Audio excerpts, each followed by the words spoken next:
Hi dears, അസ്സലാമു അലൈക്കും. Welcome back to സേഫാസ് കുക്ക് ബുക്ക്. ഞാൻ ഇന്നിവിടെ കാണിക്കുന്നത് നമ്മളെ മലബാറുകളുടെ സ്പെഷ്യൽ ഡിഷായ കുഞ്ഞിപ്പത്തിരിയുടെ റെസിപ്പിയാണ്. ഇതിന് നമ്മളെ തലശ്ശേരിയിലൊക്കെ കക്കറോട്ടി എന്നാണ് പറയുക. വളരെ ടേസ്റ്റി ആയിട്ടുള്ള ഒരു റെസിപ്പിയാണ്. അപ്പം നമുക്ക് വീട്ടിലോട്ടേക്ക് പോകാം. ഇതിനു വേണ്ടി ഞാൻ പൊന്നി റൈസ് കുതിർത്ത് വെച്ചിട്ടുണ്ട്. 3 hours ചൂടുവെള്ളത്തിൽ കുതിർത്ത് വെച്ചതാണ്. പിന്നെ നെക്സ്റ്റ് നമ്മൾ ചെയ്യേണ്ടത് ബീഫ് എടുത്തിട്ടുണ്ട്. ഒരു 1.5 കിലോ ബീഫ് എടുത്തിട്ടുണ്ട്. പിന്നെ ഒരു 3 ഓനിയനും, ഒരു 2 ടൊമാറ്റോയും, 3-4 പച്ചമുളകും, ഇഞ്ചി വെളുത്തുള്ളി ഒരു ടേബിൾ സ്പൂണോളം ഇട്ട് കൊടുക്കാം. എന്നിട്ട് മീറ്റ് കൂടി ഇട്ട് കൊടുത്തതിന് ശേഷം നമ്മൾ മല്ലിപ്പൊടി 2 ടേബിൾ സ്പൂൺ, 1 ടീസ്പൂൺ മുളക് പൊടി, മീറ്റ് മസാല 1 ടേബിൾ സ്പൂൺ, ഗരം മസാലപ്പൊടി, ആവശ്യത്തിനുള്ള കുരുമുളക് പൊടി, ഇതും ആവശ്യത്തിനുള്ള വെള്ളം ഒഴിച്ചിട്ട് നന്നായി കൈകൊണ്ട് മിക്സാക്കി എടുക്കുക. ആവശ്യത്തിനുള്ള ഉപ്പ് ഇട്ട് കൊടുക്കുക. എന്നിട്ട് നമ്മൾ കുക്കറിലേക്ക് വെച്ചിട്ട് അതൊരു 10 വിസിലൊക്കെ വരുന്നത് വരെ നമുക്ക് വെയിറ്റ് ചെയ്യാം. ചിലതിന് 8 വിസിലൊക്കെ മതിയാവും. അപ്പം അപ്പോഴേക്കും നമ്മൾ തേങ്ങ ഒന്ന് ജസ്റ്റ് വറുത്ത് വെക്കണം. അതിനു വേണ്ടി ഒരു ചീനച്ചട്ടി അടുപ്പിൽ വെച്ചിട്ട് അതിലേക്ക് ഒരു തേങ്ങ ഇട്ടിട്ട് അതിൽ പെരുംജീരകം ഇട്ട് കൊടുത്തിട്ട് ചുടാൻ വെച്ചിട്ടുണ്ട്. അതൊന്ന് ബ്രൗൺ ആകുന്നത് വരെ, നല്ല ബ്രൗൺ ആവേണ്ട ആവശ്യമില്ല. പിന്നെ നെക്സ്റ്റ് നമ്മൾ അരി അരച്ചെടുക്കുക. അതിലേക്ക് ചെറിയ ഉള്ളി ഒരു 5-6 എണ്ണം, പിന്നെ ഒരു അരമുറി തേങ്ങയും ജീരകവും പെരുംജീരകം 1 ടേബിൾ സ്പൂൺ, 1 മുതൽ 1.5 ടേബിൾ സ്പൂൺ വരെ ഇടാം. അതും കൂടി ഇട്ടിട്ട് ലൂസായി അരച്ചെടുക്കുക മിക്സിയിൽ. എന്നിട്ട് ഞാൻ ഈ പത്തൽ പൊടിയാണ് ഇതിലിട്ടിട്ട് ടൈറ്റാക്കി എടുത്തിരിക്കുന്നത്.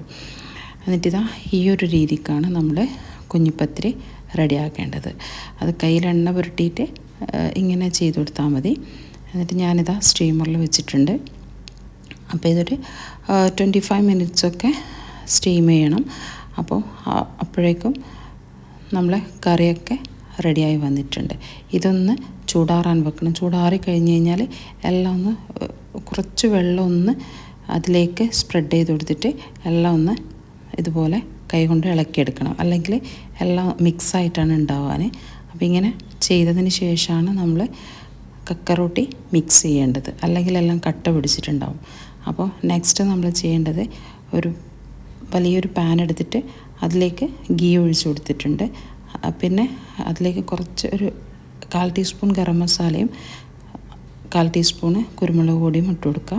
എന്നിട്ട് നമ്മൾ നേരത്തെ റെഡിയാക്കിയില്ല തേങ്ങ വറുത്തത് അത് അരച്ച് വെക്കണം. കുറച്ച് ലൂസായിട്ട് അരച്ചെടുക്കുക. അതും കൂടി ഒഴിച്ച് കൊടുക്കുക. പിന്നെ കറിവേപ്പില ഇട്ട് കൊടുക്കുക. പിന്നെ നമ്മൾ നേരത്തെ ഉണ്ടാക്കിയ കറി ഉണ്ടല്ലോ, ബീഫ് കറി, അപ്പോൾ അതും കൂടി ഒഴിച്ച് കൊടുക്കുക. അതിനുശേഷം നമ്മൾ കുഞ്ഞിപ്പത്തിരി ഉണ്ടാക്കിയിട്ടുണ്ടല്ലോ അതും കൂടി ഇതിലേക്ക് ഇട്ട് കൊടുക്കുക. ഇതിപ്പോൾ ഇങ്ങനെ ചെയ്യുന്ന സമയത്ത് കുറച്ച് ലൂസായിട്ടാണ് ഉണ്ടാവുക. ഇതൊന്ന് ടൈറ്റായി വരുന്നത് വരെ നമ്മൾ അടച്ചു വെച്ച് ഒന്ന് ഇടയ്ക്ക് ഇളക്കി കൊടുക്കണം. അപ്പോൾ ഇതാ നമ്മൾ അടിപൊളിയായിട്ടുള്ള കക്കറോട്ടി റെഡി ആയിട്ടുണ്ട്. അപ്പോൾ എല്ലാവരും ഒന്ന് ട്രൈ ചെയ്ത് നോക്കുക. ഈ ഒരു രീതിയിൽ ട്രൈ ചെയ്ത് നോക്കുക. എൻ്റെ ചാനൽ ആദ്യമായി കാണുന്നവരാണെങ്കിൽ സബ്സ്ക്രൈബ്, ലൈക്ക്, ഷെയറൊക്കെ ചെയ്യുക. അപ്പോൾ അടുത്ത വീഡിയോയുമായി വരുന്നത് വരെ താങ്ക് യു, ബൈ, അസ്സലാമു അലൈക്കും.